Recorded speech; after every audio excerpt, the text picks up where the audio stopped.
Regresamos.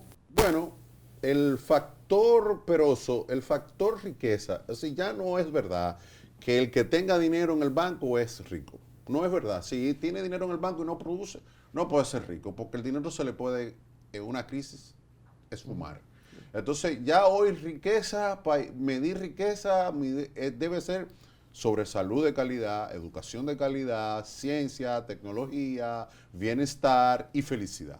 Y ocio. Ya hoy eso de que yo vendo tantos furgones al año y eso me genera $1 millón. Entonces, ya, ¿cuánto ganan tus empleados? Entonces, si tú eres un evasor de impuestos, ya los factores morales, los valores, están ascendiendo mucho más rápido que el tema económico, porque no importa que tú tengas mucho dinero, si tú no lo puedes utilizar, si tú no puedes ir a un espacio, si tú no puedes ir a salir y disfrutártelo, entonces tú no eres un rico.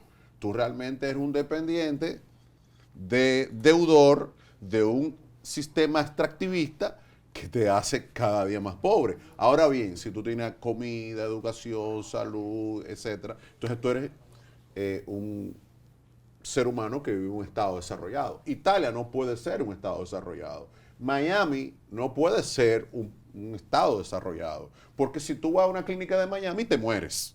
Esa es la tendencia. Ahora, si tú te vas a otros estados, a otras sociedades, o a otras clínicas, o a otros hospitales que dan el servicio, entonces tú eres multimillonario. Ese es el nuevo concepto que se está manejando a partir del COVID. Bueno, pero ya efectivamente, antes del COVID, es preciso que hagamos una distinción en términos de lo que es, como tú decías, una nación rica, un estado rico y un estado donde hay bienestar. El bienestar ya no se mide de manera absoluta en respecto del crecimiento económico, porque, como tú decías, yo puedo tener un flujo de caja por un lado, yo puedo tener unos ingresos, pero al final mis niveles de deuda son mayores a mis ingresos, entonces tendría yo que netear por el servicio de la deuda, eso en términos empresariales, pero también podemos llevar esto al plano de las finanzas personales, amén del mundo empresarial. Si tú vives conforme un modelo donde tú gastas en términos de servicio de la deuda, tus servicios más servicio de la deuda, más de lo que ingresas, entonces tú no eres rico, tú vives como rico, pero no lo eres. Ahora bien, distinción a nivel de las naciones, como te decía, antes del COVID ya estaba. Una cosa es el crecimiento económico y otra cosa es el desarrollo humano. Lo que mide efectivamente el bienestar, la función de bienestar de los individuos, es el desarrollo humano, donde tú tienes acceso a educación, acceso a salud, ocio, felicidad, servicios de calidad, seguridad ciudadana y por tanto ocio. Esos servicios de calidad son, y lógicamente esos servicios de calidad son los que van a impactar las tasas de letalidad, la mortalidad infantil.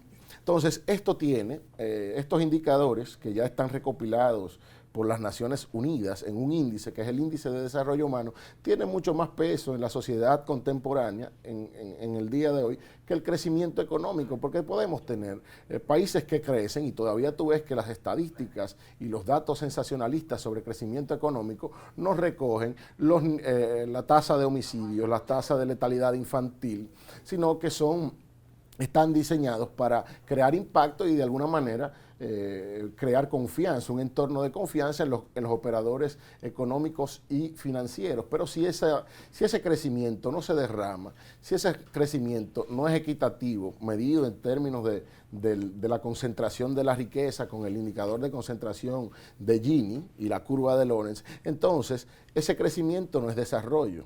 Entonces, ahí, por supuesto, sustentado en la teoría económica y en las políticas económicas, o en la política económica, sí tienes razón en lo que planteas. Italia, como tú decías, o el estado de la Florida, por decir algo, a la luz de la realidad, de las tasas de letalidad en los hospitales, los niveles de delincuencia, la mortalidad a manos de delincuentes, la mortalidad a manos propias por depresión. Esos factores de riesgo hacen que efectivamente, desde la perspectiva del desarrollo humano, estas ya no sean parámetros de felicidad, si se quiere, de desarrollo humano, porque la felicidad es importante en la vida de un individuo. Mira, República Dominicana viene de 2 años de convulsiones sociales y de divisiones políticas. Y en realidad la élite política y la élite empresarial dominicana no es un ejemplo a seguir por la sociedad dominicana. Es decir, la élite económica y política y los poderosos han dejado de ser un ejemplo a seguir. La gente antes quería ser como el dueño del Banco X, cuando tenía ese perfil de que quería ser rico. Ya la gente no quiere ser rico, ya la gente no se quiere morir de COVID. No importa si sea rico o si sea pobre. Ya la gente no quiere ir a un restaurante caro, la gente lo que quiere es comer. Porque las desigualdades se han acelerado de una manera tal que bueno, que la gente ha perdido la perspectiva rápida del inmediatismo. Entonces ya la gente, está surgiendo un nuevo ciudadano que antes no observaba ese fenómeno y entonces está dejando de lado, por ejemplo, el 46% de las personas que tienen dinero en la banca quieren retirar su tarjeta, quieren retirar su dinero de ese banco. Por muchísimas razones, por las razones que ya te he explicado, que tiene que ver con el factor emocional, con el factor de la pesadumbre, por el factor del fracaso. Entonces, es una sociedad de élites fracasadas, élites muy ricas, élites muy famosas, pero en realidad en el fondo no tienen nada en esencia. Ese sentimiento de que el 46% de los dominicanos, por ejemplo, no paga impuestos además. Entonces, ese modelo político-económico, ¿tú piensas que se va a desvanecer o tú crees que tienen la capacidad y el control suficiente como para poder esgrimir diques y continuar el fenómeno? Bien, tú dices que el 46% de la población dominicana no paga impuestos. De la población dominicana no paga impuestos.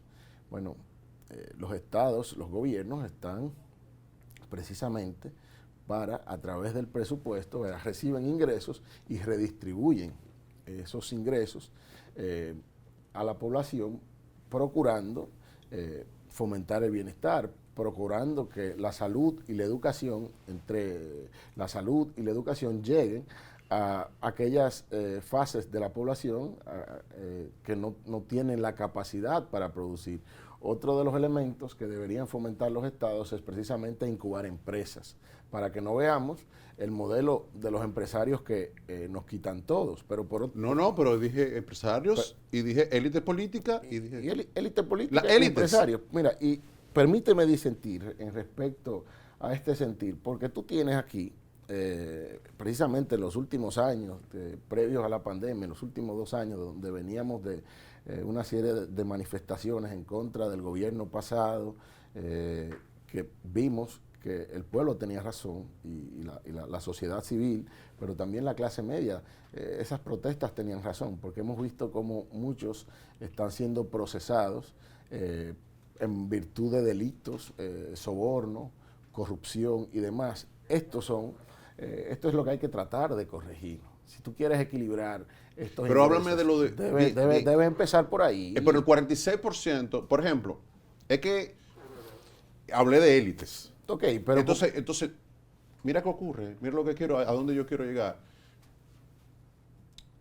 Vamos a ser honestos. El pasado 5 de julio, 20 de 27 partidos políticos no obtuvo un 1% de los votos. En las pasadas elecciones de los profesores, de 104,000 votó el 20%. Eso te quiere decir que el modelo que me vende de empresa XYZ no es satisfactorio porque tú me subes 50% los productos de la canasta básica familiar. Tú eres un abusador. Tú va al Congreso, levanta la mano, yo te di el voto y tú levantas la mano para aprobar 14,000 millones de dólares. Tú eres un abusador. Porque tú sabes que hay un soborno. El diputado o senador que levanta la mano en estos tiempos para clavarle a él y a él, que gana 12, 15, 20, 30, lo que gane, salario mínimo, no importa, ojalá ganen 100. No es eso lo que estamos hablando. Lo que estamos hablando es que hay una crisis de valores, hay una crisis de civilización que la pregunta central es, ¿se va a desvanecer? Ya el 5 de julio se desvanecieron 20 de 27 partidos políticos y políticamente se está estableciendo una mayoría de partidos para evitar que ya el líder comunitario sustituya al diputado, que el líder social sustituya, ¿me entiende?, al convencionalismo del proceso. Bueno, tú has visto cómo los poderes económicos, independientemente del poder empresarial, que quizás es el que menos participa en política, históricamente es el que menos ha participado en política, pero tú has visto... Aun cuando les financia. Tú has visto cómo los partidos políticos, todos, están siendo permeados por personajes espurios, cuyas fortunas son de origen dudoso y muchos vinculados al narcotráfico y actividades ilícitas.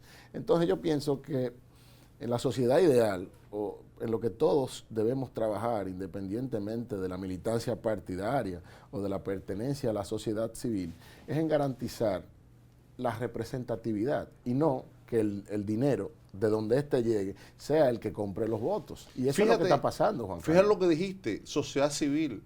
No ha existido más decadencia de la sociedad civil que ahora.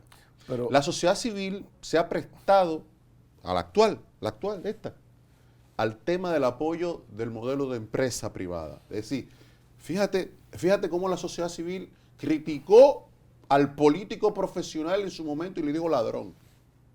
Y ahora esa sociedad civil que está empleada no le dice ladrón al que llegó al poder sobre la base de perseguir al que se tomó lo ajeno. Sucede que esto, X, Y, Z, digamos que estamos en 2024, no existen estos. O sea, entonces en ese sentido, también la empresa deposita en sus bóvedas el dinero del 40% del lavado de activos en República Dominicana, de acuerdo al Departamento de Estado norteamericano. Pero Juan Carlos, este no es un problema. Hablando. Sí. Conversando. No, claro. Es como amigos que somos y como conocedores de la realidad socioeconómica dominicana. Pero este no es un problema exclusivo de los empresarios. Y de los políticos. Este es un problema de toda la sociedad. Del que da a cambio de un voto, pero también del que recibe.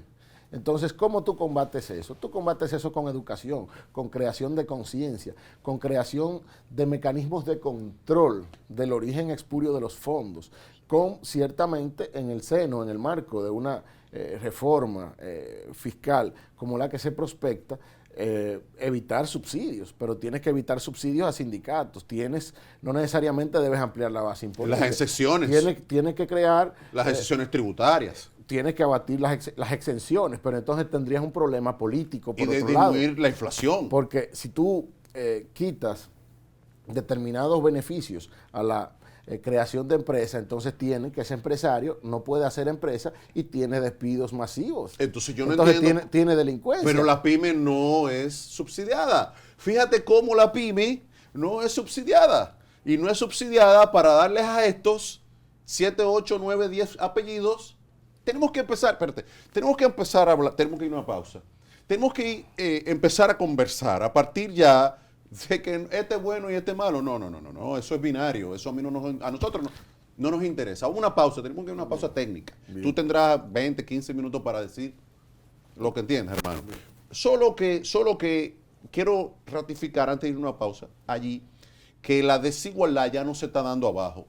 La desigualdad se está dando arriba y que esa sociedad civil es decadente, de que los partidos políticos tradicionales son decadentes y de que los movimientos sociales y los gremios están vendidos al patrón. Eso no lo digo yo, eso no es ideológico, eso no es derecha, izquierda. Esa es la realidad del mundo. Por eso te digo, Italia no puede ser un país desarrollado, Miami no puede ser un país desarrollado. Washington, parte atrás, no puede ser un país. Juan Carlos, ¿y por qué tú dices eso? Porque el presidente de ese país se tuvo que juramentar con 25,000 soldados, porque hubo un golpe de Estado. Vamos a una brevísima pausa, Estamos hablando de factores culturales, sociales, no es una clase de economía política como tal. No.